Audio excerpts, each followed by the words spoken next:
Pour ce quatrième épisode de Coup de pioche, on va parler de pognon et notamment des impôts et des taxes, un sujet qui intéresse un peu de monde quand même.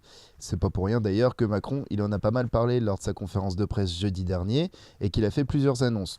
Alors on va éviter tout suspense, hein. La grande revendication de rétablissement de l'impôt solidarité fortune, donc de l'ISF, c'est niet, hein, il n'en veut pas.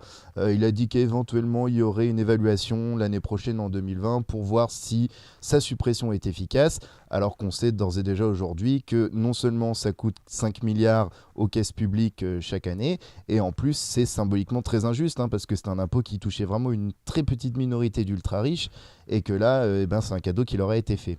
Alors la deuxième annonce qu'il a faite, c'est un peu dans la même logique, ça concerne l'évasion fiscale. On sait qu'il y a des très grandes entreprises ou des personnes très riches qui ont tendance à envoyer leur pognon dans des paradis fiscaux pour échapper à l'impôt. Et on sait que ça provoque un manque à gagner d'environ 80 à 100 milliards d'euros par an quand même pour les caisses de l'État. Donc c'est assez énorme. Et là, Macron, plutôt que de dire, bon, bah allez, on manque d'argent, on va prendre le problème à bras le corps et s'inspirer par exemple de ce que font d'autres pays comme les États-Unis, hein, qui est quand même pas le plus gros régime bolchevique de la Terre, et qui eux ont réussi à terrasser l'évasion fiscale avec des mécanismes.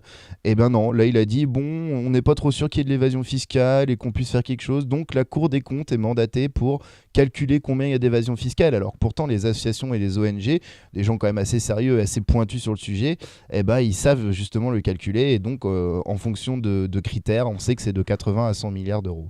Bon.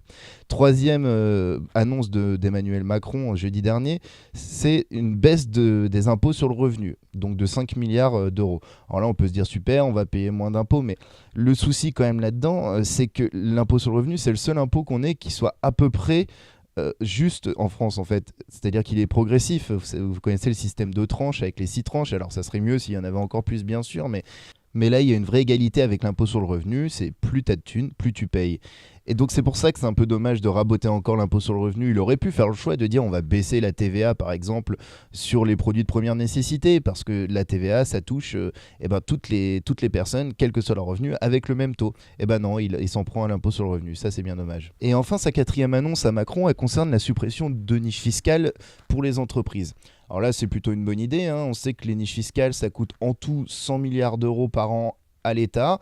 Il y en a qui sont complètement ridicules, il y en a qui sont plutôt des bonnes idées, plutôt de bon sens, et en tout, il y en a plus de 450 des niches fiscales pour les entreprises. Et là, malheureusement, il est resté très très flou, il n'a pas dit lesquelles il comptait supprimer.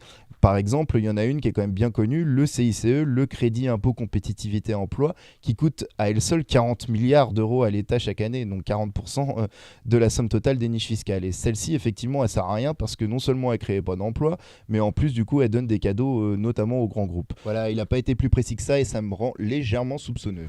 C'est tout pour aujourd'hui, j'espère que vous y voyez un peu plus clair sur les annonces de Macron, et puis je vous dis à demain où on va encore parler de pognon.